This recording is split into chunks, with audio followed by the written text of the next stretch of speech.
mouvement pan-canadien, mais présentement il est en train de toucher à l'échelle mondiale, qui met de l'avant les questions, les enjeux des peuples autochtones, autant au Canada que maintenant aux États-Unis, en Australie, en Nouvelle-Zélande. Donc les peuples autochtones au Canada, présentement, on voit un recul par rapport aux politiques du gouvernement conservateur qui est présentement majoritaire.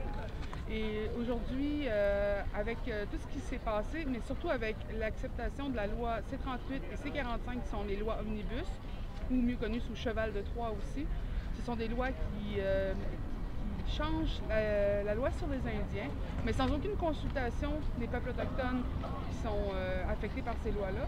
Et aussi, c'est des lois qui affectent le territoire et particulièrement les eaux et les rivières en enlevant des protections sur les rivières et les eaux.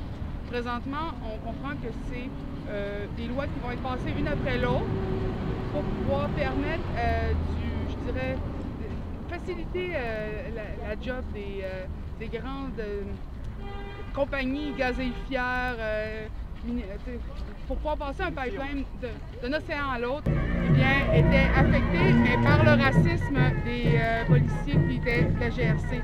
Et là, présentement, plutôt que de vouloir affronter la problématique, la crise nationale qui est devant lui, le premier ministre Harper met de côté la question autochtone comme étant de seconde main. C'est l'ignorance. Oui, exactement. Donc, présentement, on a le symbole de la plume rouge au Québec qui commence à circuler pour montrer une solidarité avec les questions et les enjeux autochtones. Et de plus en plus, on a d'appui de gros organismes.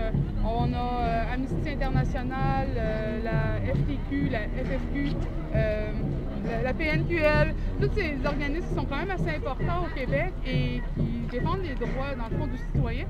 Et nous, malheureusement, les Premières Nations, ça nous arrive très souvent de penser qu'on n'a pas le droit ou accès à ces mêmes droits-là du fait de la loi sur les Indiens. Et là, présentement, on est en train de reprendre ce pouvoir-là, mais en montrant que c'est pas pour avoir que des droits, mais c'est pour aussi avoir les devoirs qui vont avec, c'est-à-dire de protection du territoire.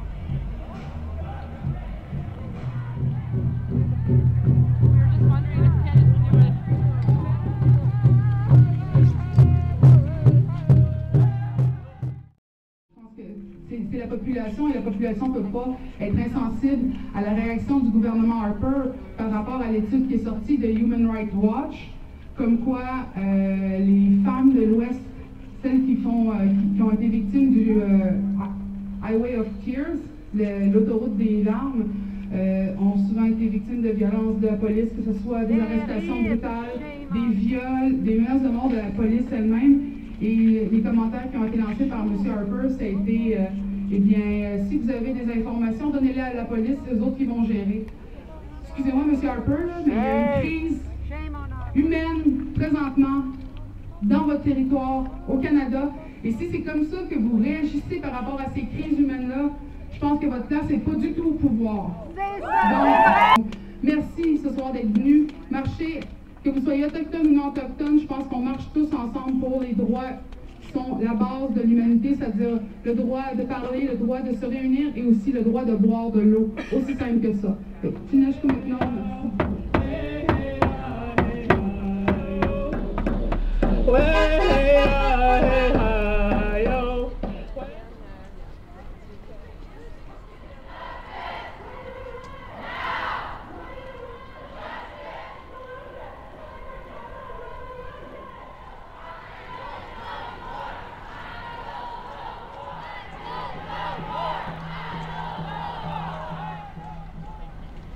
And we're going north and south around, just slowly.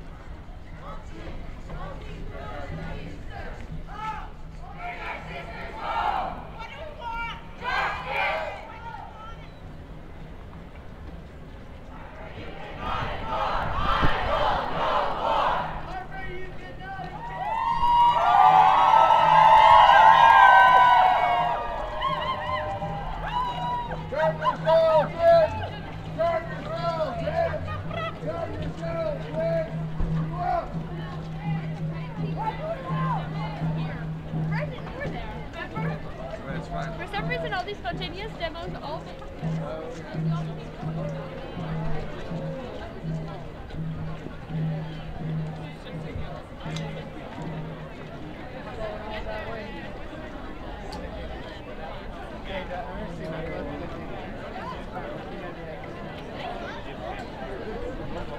Yeah.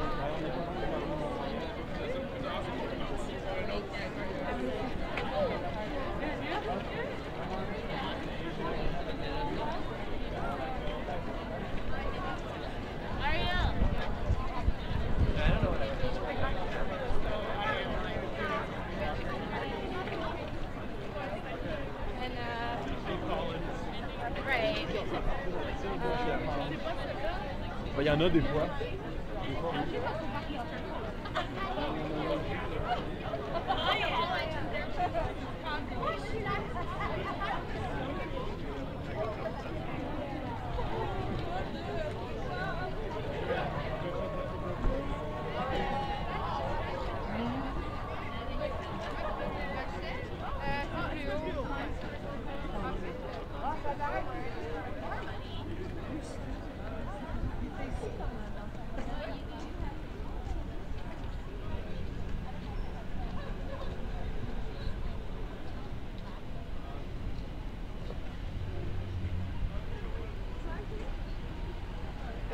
I woke up in the morning with a much clearer vision when I took a good listen to my intuition.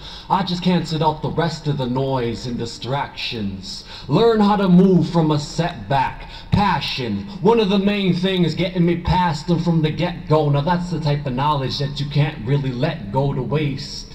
That's where wisdom takes place and you get yourself a taste of reality. Tracking it back in actuality, it all becomes clear. What you once used to fear ain't nothing to potential you have now in the upcoming years. Evolution of the next generation. This goes out to our sisters on the highway of tears. This goes out to the sisters on the highway of tears. This goes out to my sisters on the highway of tears. Yes, we wish you were here. Stay safe on them roads. You got loads of my love and evermore.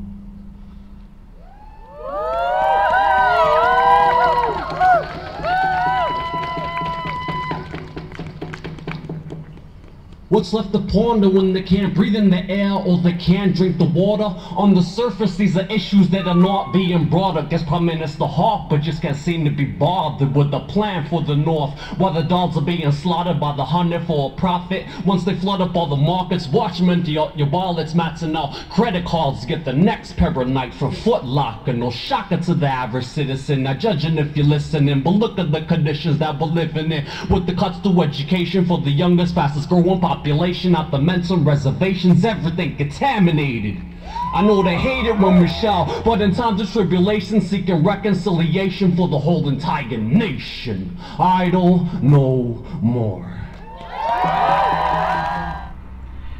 Why did she stay there? Why wasn't there any her daughter's mother?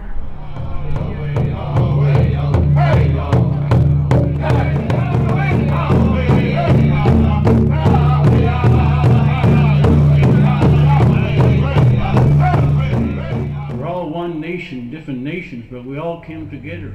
Anyways, I hope you all have a good safe trip home.